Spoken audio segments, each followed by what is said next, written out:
Hi friends, welcome to మన Bommarillu. Upcoming రివ్యూలోకి వెళ్ళిపోదాం. Ramachandraiah family details తెలుసుకోవడానికి జగదీష్ అండ్ ఉపేంద్ర రామచంద్రయ్య వాళ్ళ ఇంటికి వెళ్తారు. ఇటువైపు ఇదంతా తెలుసుకున్న చామ్ అండ్ ప్రేమ్ వాళ్ళకంటే ముందు మనమే అక్కడికి వెళ్ళాలి అని చామ్ అండ్ ప్రేమ్ కూడా కార్లో బయలుదేరతారు. ఇంకప్పుడే చామ్ అండ్ ప్రేమ్ వెళ్తూ ఉంటే చామ్కి ఒక ఆలోచన వస్తుంది. బాబు, త్వరగా వెళ్ళండి బాబు, ఒకవేళ మమ్మల్ని వాళ్ళు చూస్తే చాలా ప్రమాదం బాబు అని అంటుంది. పాపం చామ్ ఇంక వెంటనే ప్రేమ్ కారు ఆపేస్తాడు. ఏంటి బాబు, ఏమైంది అని అడుగుతారు. చూడు చామ్, అదంతా కాదు, నాకు ఒక ఐడియా వచ్చింది చామ్. ఇప్పుడు ఉపేంద్ర ఎలాగో ఇంట్లో లేడు కాబట్టి ఉపేంద్ర రూమ్లో వెళ్ళి వెతికితే ఖచ్చితంగా మనకి ఏదో ఒక క్లూ అనేది దొరుకుతుంది. వాళ్ళు తిరిగి వచ్చే లోపు మనకు ఆ క్లూ దొరుకుతుంది కదా చామ్. అప్పుడు మీరు కూతురని తెలిసినా, ఎవరు ఏంటని తెలిసినా సరే వాడేమీ చేయలేడు కదా. నా మాట విని మనం ముందు సాక్ష్యాల కోసం ఉపేంద్ర రూమ్ వెతకాలి అని చెప్పి ఇంకా వెనక్కి తీసుకువస్తాడనమాట ప్రేమ్. బాబు, అది కాదు బాబు అని అంటారు. చామ్, నీకు గుర్తున్నంత వరకు ఫొటోస్ అన్ని చూసావు కదా అని అడుగుతారు. చూశాను బాబు, నేనే ఫోటోలు అక్కడ ఉంచలేదు అని అంటుంది పాపం చామంతి. అయితే ఇంకెందుకు కంగారు పడుతున్నావు, వెళ్దాం, వెళ్ళి ఆ ఉపేంద్ర రూమ్లో ఏదో ఒక క్లూ దొరుకుతుంది అని చెప్పి ఇంకలా ఉపేంద్ర రూమ్ని వెళ్ళి మొత్తం వెతుకుతూ ఉంటారు చామ్ అండ్ ప్రేమ్. ఇది ఇలా ఉండగా జగదీష్, ఉపేంద్ర, రామచంద్రయ్య ఇంటికి రీచ్ అవుతారు. ఇంకా చీకట్లో టార్చ్ లైట్ వేసుకొని వెతుకుతూ ఉంటారు. ఇక్కడంతా మొత్తం శిథిలావస్థలో ఉంది, అంతా కూలిపోయాయి అని అంటారు. చెప్పాను కదా సార్, ఇదంతా ఎప్పుడో కాలిపోయిన ఇల్లు, ఇక్కడ మీకు ఏం కనపడదు సార్, ఎలాంటి సాక్ష్యాలు దొరకవు అని అంటాడు ఉపేంద్ర. లేదు, నేనున్నాను కదా, ఏదో ఒకటి చేసి ఖచ్చితంగా అన్ని సాక్ష్యాలు దొరికేలా చేస్తాను అని చెప్పి ఇంకలా మొత్తం వెతుకుతూ టార్చ్ వేసుకొని జగదీష్ చూస్తూ ఉంటే కరెక్ట్గా అప్పుడే తన కాళ్ళకి ఒక రాయి తగులుతుంది. ఇంకా కిందకి చూస్తాడు జగదీష్. ఆ స్టోన్ కింద ఒక ఫోటో ఫ్రేమ్ ఉంటుంది. ఇంకా ఫోటోని తీసుకొని చూసి ఒక్కసారిగా షాక్ అయిపోతాడు జగదీష్. దొరికింది, పెద్ద సాక్ష్యమే దొరికింది, ఇది వెంటనే నా చెల్లెలు రమాదేవికి చూపించాలి అని ఉపేంద్ర అండ్ రమాదేవి గురించి ఉపేంద్ర అండ్ జగదీష్ ఇద్దరూ సంస్థానానికి బయలుదేరతారు. ఇది ఇలా ఉండగా చామంతి అండ్ ప్రేమ్ ఉపేంద్ర రూమ్లోకి వస్తారు. ఏదైనా సాక్ష్యం దొరుకుతుందేమోనని మొత్తం గాలిస్తారు, కానీ ఎక్కడ ఒక్కటి కూడా సాక్ష్యం దొరకదు. ఏంటి బాబు, మీరు చెప్పినట్టు చేస్తే ఇక్కడ ఒక్క సాక్ష్యం కూడా దొరకలేదు కదా బాబు అని అంటుంది పాపం చామంతి. ఇలా జరుగుతుందని అనుకోలేదు చామ్ అని తన దగ్గరలో ఉన్న ఫ్లవర్ వాజ్ని గట్టిగా తంతాడు ప్రేమ్. ఇంకా అది తన్నగానే అది ఒక డ్రెస్సింగ్ టేబుల్ వెనకాలకి వెళ్ళి అక్కడున్న ఒక ఫాస్ఫరస్ క్యాన్ని బయటికి వచ్చేలా చేస్తుంది. ఇంకా అది చూస్తూ ఉంటాడనమాట ప్రేమ్. ఒక్కసారిగా అది చూసిన ప్రేమ్ అండ్ చామ్ షాక్ అయిపోతారు. అయితే ఆ రోజు రాజావారు, రాణివారు చనిపోవడానికి పసుపులో ఈ కెమికల్నే ఖచ్చితంగా ఆ ఉపేంద్ర కలిపుంటాడు బాబు. వాళ్ళు కూడా చెప్పారు కదా, పసుపులో ఏదో మందు కలిపారని, అది ఈ క్యానే అయ్యుంటుంది బాబు అని అంటుంది చామంతి. అవును చామ్, అయితే దీన్ని జాగ్రత్తగా తీయాలి, ఖచ్చితంగా వీటిపై ఆ ఉపేంద్ర ఫింగర్ ప్రింట్స్ ఉంటాయి కాబట్టి వెంటనే మనం ఉపేంద్ర దోషి అని తేల్చొచ్చు. ఇది జాగ్రత్తగా ఒక క్యాన్లో పెట్టాలి అని చెప్పి ఇంకా ఒక కవర్ తీసుకొని చేతులతో ఫింగర్స్ ప్రింట్ పడకుండా ఇంకా కవర్ చేసి ఒక బ్యాగ్లో పెడతారనమాట చామ్ అండ్ ప్రేమ్. ఇంకా బ్యాగ్తో హ్యాపీగా అక్కడి నుండి వెళ్ళిపోతూ ఉంటారు చామ్ అండ్ ప్రేమ్. ఇది ఇలా ఉండగా జగదీష్ రమాదేవి దగ్గరికి వస్తారు. రమా, చెల్లమ్మా అని రమాదేవిని పిలుస్తూ ఉంటారు. ఏంటన్నయ్యా ఈ టైంలో పిలుస్తున్నావేంటి అని అడుగుతుంది రమాదేవి. అమ్మా, ఒక ముఖ్యమైన సాక్ష్యం దొరికిందమ్మా. ఇదిగో రామచంద్రయ్య ఫ్యామిలీ గురించి ఒక నిజం తెలిసింది అని అంటారు జగదీష్. అవునా, ఎవరన్నయ్యా వాళ్ళు అని కంగారుగా అడుగుతూ ఉంటుంది రమాదేవి. ఇంకా చూపిస్తాడనమాట, అది పేపర్ ఫోల్డ్ చేసి తీసుకువస్తారు. ఇదిగో ఇందులో ఉన్న వాళ్ళే రామచంద్రయ్య కుటుంబం అని చూపిస్తూ ఉంటాడు. ఇంకా చూపించేసరికి ఆ పేపర్ లేక ఫోటోని చూసి ఒక్కసారిగా షాక్ అయిపోతుంది రమాదేవి. ఎందుకంటే అందులో రామచంద్రయ్య ఫోటో ఒక్కటే ఉంటుంది. చామంతి, రోజా వాళ్ళ అమ్మ, వీళ్ళ ముగ్గురి ఫొటోస్ మాత్రం బ్లర్గా అసలు ఏమీ కనిపించకుండా ఫేస్ అంతా కొల్లాడైపోయి కరెక్ట్ అయిపోయి ఉంటాయి. ఇంకా అది చూస్తుంది రమాదేవి. ఛ, వీడొక్కడి మొహమే కనబడుతుంది, ఇంకా ఎవరి మొహం కనిపించట్లేదేంటన్నయ్యా అని అంటారు. అమ్మ చెల్లెమ్మ, వాళ్ళ మొహం కనిపించకపోతే మనం అడ్వాన్స్డ్ టెక్నాలజీ వాడి ఎంతోమంది పెయింటర్స్ని తీసుకొచ్చి వాళ్ళ ఫేస్ని ఇమాజినరీగా డ్రా చేయించాలి. అది మాత్రమే కాదు, వీళ్ళ వేలికి ఉన్న ఉంగరాలు, వీళ్ళ చేతులు, వీటిని బట్టి కూడా మనం చాలా ఇన్ఫర్మేషన్ తెలుసుకోవచ్చమ్మా. ఇదంతా నేను సోషల్ మీడియాలో చూశాను అని అంటారు. ఇంక వెంటనే రమాదేవి, అయితే ఖచ్చితంగా తెలుసుకోవాలన్నయ్యా, తెలుసుకోవాలి, ఇది మనకి చాలా ముఖ్యమైనది. రామచంద్రయ్య, ఒక రోజు చాలు నాకు నీ ఫ్యామిలీ డీటెయిల్స్ అన్నీ తెలుసుకొని వాళ్ళని లేకుండా చేస్తా అని చెప్పి ఇంకా అలా ఆ ఫోటో వైపు చూస్తూ ఇరిటేటింగ్గా ఫీల్ అవుతుంది రమాదేవి. ఇది ఇలా ఉండగా చామ్ అండ్ ప్రేమ్ కూడా అలా ఇంకా ఇంటికి వస్తారు. వాళ్ళిద్దరూ ఇంక చూస్తూ ఉంటారు. చామ్, నువ్వు జాగ్రత్తగా వెళ్ళు, నేను వీటిని ఎవరికీ తెలియకుండా దాచిపెడతాను. అండ్ మీ పిన్ని బాబాయిని కూడా కోర్టు సమయంలో ఖచ్చితంగా వాళ్ళని తీసుకువస్తాను, సరేనా అని అంటారు. ఇంక వెంటనే పాపం ప్రేమ్ చేతులు పట్టుకుంటుంది చామ్. బాబు, నిజంగా మీరు నా కోసం ఎంతో చేశారు బాబు, మీ ప్రాణాలను కూడా రిస్క్ చేయాలి అనుకున్నారు. నిజంగా మీకు ఏమిచ్చి రుణం తీర్చుకోను బాబు అని అంటుంది చామంతి. చామ్, ఏంటా మాటలు? నువ్వు అలా మాట్లాడద్దు, నన్ను పరాయివాణ్ణి చేయొద్దు. ఎంతైనా మనం మంచి ఫ్రెండ్స్ కదా, కాబట్టి మన బాండ్ ఇలాగే ఉంటుంది, సరేనా? నువ్వు జాగ్రత్తగా ఉండు, ఈ విషయం మీ అమ్మగారితో చెప్పొద్దు, ఆవిడ కంగారు పడతారు అని అంటారు.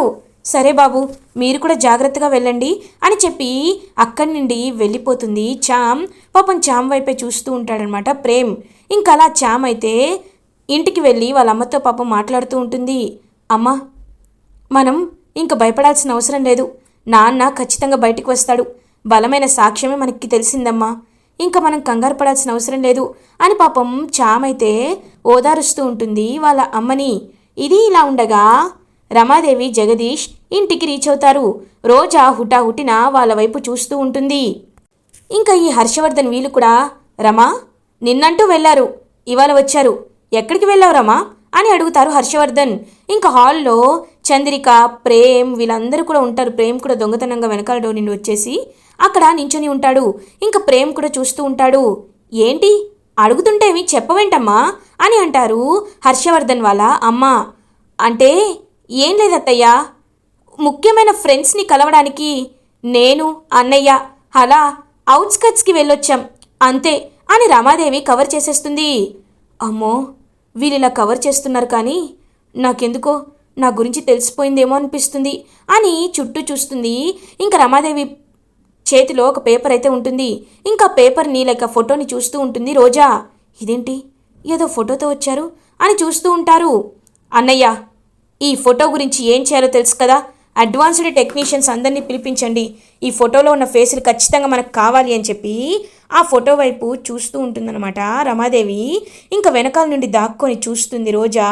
వాళ్ళ ఫ్యామిలీ ఫోటోలో ఓన్లీ రామచంద్ర ఫోటోనే కనిపించడం, మిగతా వాళ్ళందరూ ఫేస్ అయితే కరప్ట్ అయిపోవడం చూసి చాలా హ్యాపీగా హమ్మయ్యా అని ఊపిరి పీల్చుకుంటుంది రోజా. ఇంకా నాకు ఎలాంటి ప్రమాదం లేదు, కానీ నేను తెలిసిపోతే అని చెప్పి కంగారు పడుతూ ఉంటుంది రోజా. ఇంకా జగదీష్, సరేమ్మా ఇప్పుడే తీసుకువెళ్తానని చెప్పి ఇంకా తీసుకువెళ్తూ ఉంటారు. రోజా ఇప్పటికైతే నేను సేఫ్ అని చెప్పి అలా అక్కడి నుండి వెళ్ళిపోతుంది. అప్పుడే రమాదేవికి, అన్నయ్య ఒక్క నిమిషం, ఏది ఆ ఫోటో ఒకసారి ఇవ్వు అని అంటుంది. ఆ ఫోటో తీసుకుంటుంది. ఇంకా రోజా చేతిపై ఒక పుట్టుమచ్చ ఉంటుంది. అన్నయ్య, ఈ పుట్టుమచ్చని నాకెక్కడో చూసినట్టు అనిపిస్తుంది అన్నయ్య అని అంటుంది రమాదేవి. ఎక్కడమ్మా, నేనెప్పుడు చూడలేదే అని అంటారు. లేదన్నయ్యా, ఈ చెయ్యి, ఈ పుట్టుమచ్చ ఎక్కడో చూసినట్టుంది. సరే నువ్వు వెళ్ళన్నయ్యా, నేను ఆలోచిస్తాను అని చెప్పి ఇంకలా రమాదేవి అయితే అక్కడి నుండి వెళ్ళిపోతుంది. ఇది ఇలా ఉండగా మార్నింగ్ అవుతుంది. రామచంద్రయ్య కోర్టులో సబ్మిట్ చేసే డే అయితే వచ్చేస్తుంది. ఇంకా జడ్జ్ అయితే, మిస్టర్ ప్రేమ్ కుమార్, మీరు వారం రోజులు తగిన సాక్ష్యాలని సంపాదించడానికి, కలెక్ట్ చేసుకోవడానికి టైం అడిగారు. మేము అలాగే మీకు కొన్ని బేసిస్పై టైంని అలొకేట్ చేశాం. ఇప్పుడు మీ కన్క్లూజన్ ఏమని చెప్తారు అని అడుగుతారు జడ్జ్. ఇంకా ప్రేమ్ అయితే చెప్పడం స్టార్ట్ చేస్తాడు. యువర్ ఆనర్, ఈ కేసు గురించి నా పూర్తి డీటెయిల్స్ నేను మొత్తం ఐడెంటిఫై చేయడం అండ్ ప్రైమా ఫేసి ఎవిడెన్స్ని తీసుకురావడం జరిగింది యువర్ ఆనర్. నిజం చెప్పాలంటే ఇది బలవంతంగా నా క్లయింట్ రామచంద్రయ్యపై ఈ శిక్ష మోపబడింది. కానీ హీఈస్ ఎ గిల్టీ, హీఈస్ ఇన్నోసెంట్. అతను ఎలాంటి తప్పు చేయలేదు యువర్ ఆనర్. అసలు దీనంతటికీ కారణం ఎవరో తెలుసా? రాజావారు రాణివారిలా కూతురి కొడుకైన ఉపేంద్ర. ఉపేంద్ర ఇదంతా చేశాడని మా దగ్గర సాక్ష్యాలు ఉన్నాయి యువర్ ఆనర్ అని చెప్తారు ప్రేమ్. ఒక్కసారిగా ఉపేంద్ర షాక్ అయిపోతాడు. నో, అబద్ధం, జడ్జి గారు, వీళ్ళు నన్ను కావాలని ఇరికించాలని చూస్తున్నారు అని ఏడుస్తూ ఉంటాడు ఉపేంద్ర. కంగారు పడకండి ఉపేంద్ర గారు, ఎవరిని కావాలని ఇరికించాలనుకున్నారో ఇంకాసేపట్లో బయటపడుతుంది కదా your honour. With your permission I want to submit some crucial evidence about this case అని చెప్తాడు ప్రేమ్. ఇంకా ప్రొసీడ్ అని చెప్తారు జడ్జ్. ఇంకా అలా ఫస్ట్ అయితే ఎవిడెన్స్ నెంబర్ 1గా వాళ్ళిద్దరిని, ఎవరైతే చామంతి వాళ్ళ పిన్ని బాబాయ్ ఉన్నారో వాళ్ళిద్దరిని తీసుకువస్తాడనమాట ప్రేమ్. ఆ పని వాళ్ళిద్దరిని చూసి ఒక్కసారిగా ఉపేంద్ర షాక్ అయిపోతాడు. అలా ఇంకా చూస్తూ ఉండిపోతాడు. ఇంకా వాళ్ళిద్దరు వచ్చి నమస్కారం అయ్యా అని నమస్కారం పెడతారు. బాబు, మేము కళ్ళతో చూసామయ్యా, ఈ ఉపేంద్రనే పసుపులో ఏదో మందు కలిపాడు. తర్వాత పాపం రామచంద్రయ్య తెలియక ఆ మందుని కిందకి తీసుకువెళ్ళాడు. కానీ ఇంత పెద్ద కేసు అవుతుందని, ఇలా ప్రాణాలనే తీయాలనుకుంటాడని ఆ రోజు అనుకోలేదు బాబు. మేము ఆ విషయం చెప్పాలని వస్తే మమ్మల్ని బంధించి ఇన్ని రోజులు మాకు నరకం చూపించాడు బాబు అని చెప్తారు. ఇంకా ఒక్కసారిగా షాక్ అయిపోతారనమాట. అలా ఇంకా షాక్ అయ్యి చూస్తూ ఉండిపోతారు. అప్పుడే కరెక్ట్గా ఇంకా అలా ఇంకొక ఎవిడెన్స్ అయితే చూపిస్తూ ఉంటారు. I want to submit evidence to your honour. ఇదిగోండి, ఈ క్యాన్లో ఉన్న ఈ కెమికల్ని వాడే ఉపేంద్ర ఆ పెద్దవాళ్ళ సెలబ్రేషన్స్లో పసుపు వాడకంలో పసుపుని ఈ కెమికల్ కలిపి చాలా జాగ్రత్తగా మేనేజ్ చేశాడు. కావాలంటే చూడండి, వీటిపై ఫింగర్ ప్రింట్స్ ఉన్నాయి.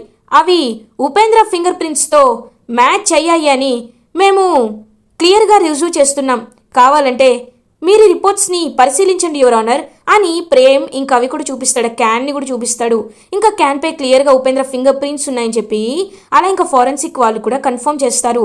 సో యువర్ ఆనర్, ఇందులో మా రామచంద్రయ్య క్లయింట్ గారిది ఎలాంటి తప్పు లేదని, రామచంద్రయ్య గారు ఈజ్ ఫౌండ్ గిల్టీ అని మేము మనస్ఫూర్తిగా నమ్ముతూ కోర్టు వారు ఆయన నిర్దోషిగా, హీఈస్ నాట్ ఎ కల్ప్రిట్గా భావించి అతన్ని జైలు శిక్ష నుండి విడుదల చేయాలని నేను కోర్టు వారిని మనస్ఫూర్తిగా కోరుకుంటున్నాను యువర్ ఆనర్ అని చెప్తాడు ప్రేమ్.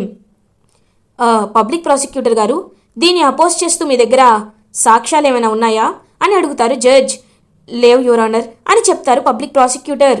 సో వాదోపవాదాలు విన్న తర్వాత, అన్ని సాక్ష్యాలు పరిశీలించిన తర్వాత ఫ్యాక్ట్స్ ఆఫ్ ది కేస్ని జాగ్రత్తగా పరిశీలించి ఈ డిగ్రీని పాస్ చేస్తున్నాను.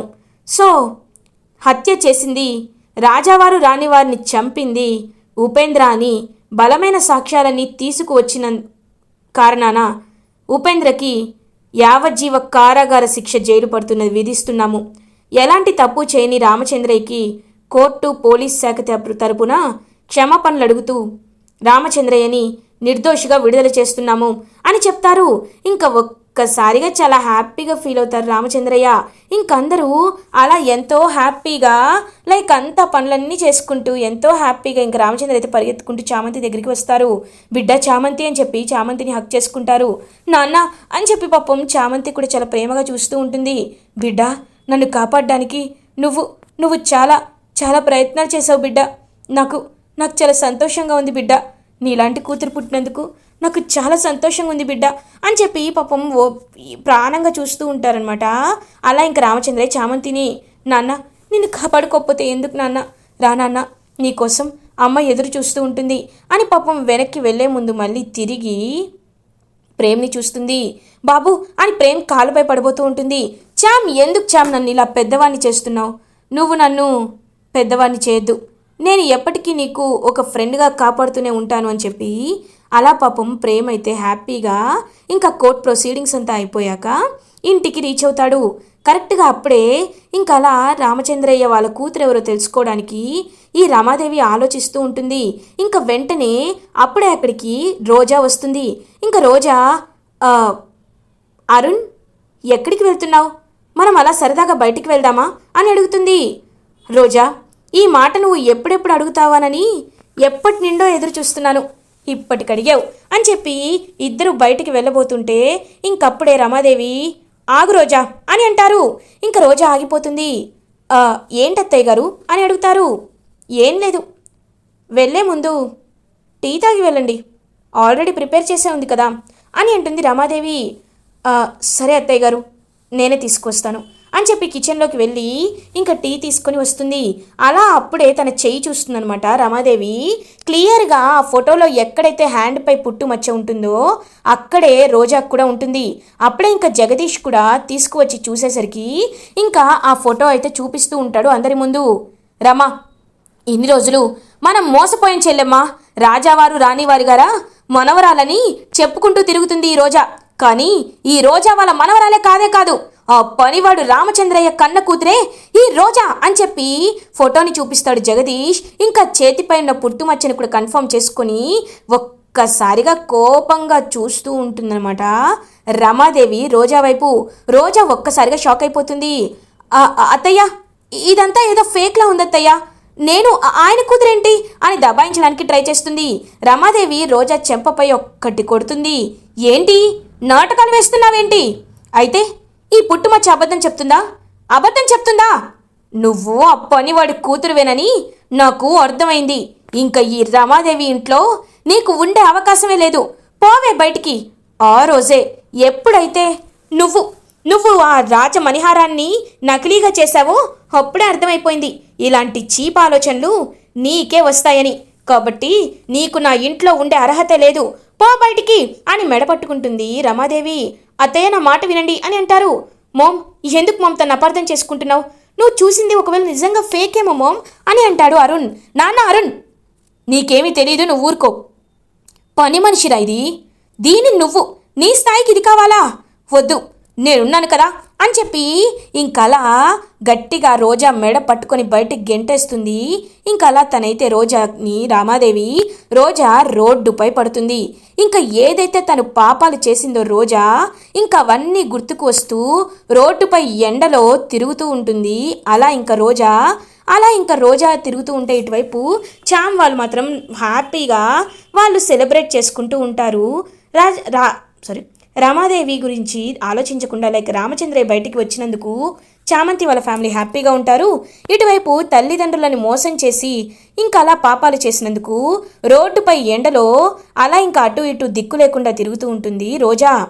ఇలా ఎపిసోడ్ ఎండ్ అవుతుంది. ఫర్దర్ ఎపిసోడ్ రివ్యూస్ ముందుగా మీకు కావాలి అనుకుంటే మా ఛానల్ని సబ్స్క్రైబ్ చేసుకోండి. Thanks for watching.